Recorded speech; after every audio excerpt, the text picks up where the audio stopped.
The internet wrestling community cares about mental health. These matters are important, and it starts on social media. Cyberbullying has had a dangerous effect on users, particularly women.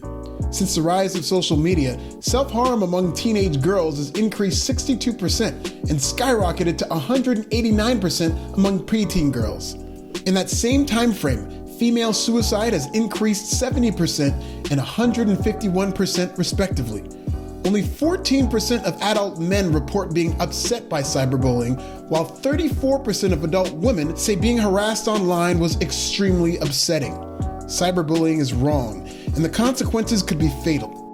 So do your part. Support the mental health agenda. And hold up, Lacey Evans said what on her IG stories? Oh, hell no! That doesn't align with my politics! Misinformation! Let's get her! Bully her! Bully her now! Get those motherfucking stats off my screen, nigga! Now's not the time for mental health. You saw her IG story. Now drag her. Drag her to the grave. Bully that bitch. Pro Wrestling Bits. Subscribe now. The internet wrestling community is good at two things on social media: victimhood and making victims out of women wrestlers through cyberbullying. One woman wrestler after another has been bullied off Twitter by the toxic fan base, all over bullshit that you mostly don't remember. Now they're coming for Lacey Evans over this post on her IG stories. A simple unfollow could have done, but no, they need to teach her a lesson. By no means do I agree with what Lacey Evans said about ADD and autism. I'm gonna have to repeat that a lot throughout this video because society thinks politics are all or nothing. And if you speak out against cyberbullying, well then that must mean I agree with everything Lacey Evans says politically. I don't. But I do value human life over political opinion any day of the week. I care more about the dangerous effect of cyberbullying more than I'll ever care about whom is being cyberbullied. It's a running theme on this channel, so I'm gonna keep that same energy even when I don't agree with what the bullying victim is saying. The IWC learned nothing from the Hana Kimura situation, and it's pathetic. The same people who preach mental health and how we have to do better are the first people to signal boost and encourage their toxic followers to cyberbully a woman, all because she posted something on a social media app that you find to be false. Look, I'm not a mental health advocate per se. I'm not an expert in this field by any means, so maybe I'm speaking out of turn here. How does the mental health agenda work exactly? Is it okay to cyberbully a woman off Twitter depending on their political opinion? Is it not acceptable to just keep it pushing and maybe privately reach out to Lacey? So if hypothetically a woman takes her own life due to cyberbullying, which has happened once or twice in this country, are we cool with that if she didn't vote the way we wanted her to? It seems like there are loopholes in some people's mental health agendas where there are certain scenarios where it's okay to pile on a woman in wrestling. Self-harm stats be damned. Again, I do not agree with what Lacey Evans posted, but just look at some of the smoke Lacey got from these mental health advocates all over a screenshot. Fuck her. Jackson Riker in a fucking dress. Infuriatingly stupid. The dumbest person I know, and I know Will Ospreay. Is it time we say goodbye to Lacey Evans? Time to let her go? No, I never liked her at all. I always knew there was something off with that woman. All over a goddamn screenshot that you've already forgotten about? It requires all these brave Twitter accounts in wrestling media and their influence on Pavlovian, potentially dangerous followers who will attack on command like a beehive laced with fentanyl? That's the most productive way to handle this situation on South African Twitter? Look, Elon Musk doesn't need to be policing free speech and hot takes. Twitter needs to crack down on cyberbullying because its effects are far more fatal to a human life than some Republican's hot take.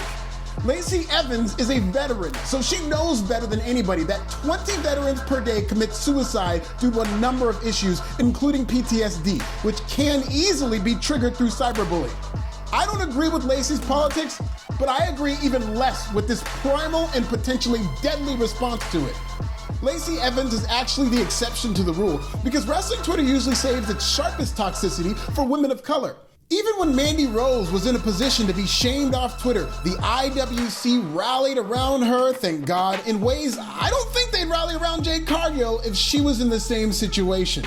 In fact, let's talk about all the women that wrestling Twitter continues to bully off Twitter because this is a disaster waiting to happen. But before we get to the women, let's talk about men's health right quick, because today's sponsor offers testing for both men and women. So let's get checked. Guys, if you're thinking about your 2023 bodybuilding goals, then I have an important message for you. Hitting your goals are going to be next to impossible if your testosterone levels are in decline. It doesn't matter how old you are. The average male testosterone level has been declining at a rate of 1% per year since the 1980s. Low T can lead to lack of strength, decreases in bulk, and even male menopause, which causes a lower sex drive. I urge you to test your testosterone levels in 2023, and you can do it all with help from today's sponsor, Let's Get Checked. I love Let's Get Checked because it gives me the freedom to measure my testosterone levels without having to get permission from a doctor first. You don't have to leave your home, you don't have to get off your couch, you don't have to go to a lab to get your blood drawn. It's very convenient. Here's me taking the test myself. Just took a quick and painless blood sample, followed the user-friendly instructions, and sent this bad boy to the lab. Got my results back that same week, and here they are. Long story short, my testosterone levels are lit because, like Hangman Adam Page, I am a man. According to the analytics for this wrestling YouTube channel, so are you probably. Once your sample arrives in the laboratory, confidential results will be available on your secure online account in 2 to 5 days. Let's Get Checked laboratories are CLIA and CAP approved, which is the highest level of accreditation. Your results are reviewed by a member of the Let's Get Checked clinical team, and they can even give you a virtual consultation, and in some cases, the clinical team can prescribe you medication that'll be ready at the pharmacy of your choice. So if you want to test your testosterone levels from the comfort of your own home, visit trylgc.com/prowrestlingbits for 25% off using the code WRESTLING25, also available in my description. Jade Cargill asked why some wrestling fans don't like black women, and they answered by bullying a black woman until she quit South African Twitter. Mia Yim straddled Austin Theory, so a bunch of IWC trolls slut-shamed her, told her to stop disrespecting her husband Keith Lee, and then she quit South African Twitter. Thunder Rosa suffered a back injury, and a bunch of AEW supermarks accused her of faking the injury, so they bullied her so bad over it, she quit South African Twitter. Brandy Rhodes received an insane amount of N-bombs, so she was yeeted off this app, naturally. Naomi's husband got a DUI, and the IWC took it out on her until she deactivated her Twitter account. Amari Miller had a spicy take about Sasha Banks, and the Banks Hive bullied her off the Bird app. Alexa Bliss, oh my god, a white girl? Bliss made her Twitter private due to online harassment, 1 month after Hana Kimura took her own life for the same damn thing, RIP. Kayla Braxton was threatened and bullied off Twitter after speaking up for Christianity. They got Shotzi up out of here over a few botched spots at Money in the Bank. Ty Conti was bullied off Twitter for hooking up with Sammy Guevara. Katana Chance was bullied off Twitter from COVID. And Toni Storm left the app over harassment for leaked photos. I'm sure she was looking at all this support from Mandy Rose like, where was this energy when my nudes got leaked? All told, that's 12 women mercilessly bullied off Twitter that I know of. Thankfully, most of them came back in one piece, but I promise you, it will not end well. The more women are bullied off Twitter, the more this toxic wrestling fan base is flirting with disaster. It's all fun and games until the self-harm kicks in. There's a fine line between speaking out against misinformation and what's basically assisted suicide. Toxic online behavior toward women is a running theme on this channel.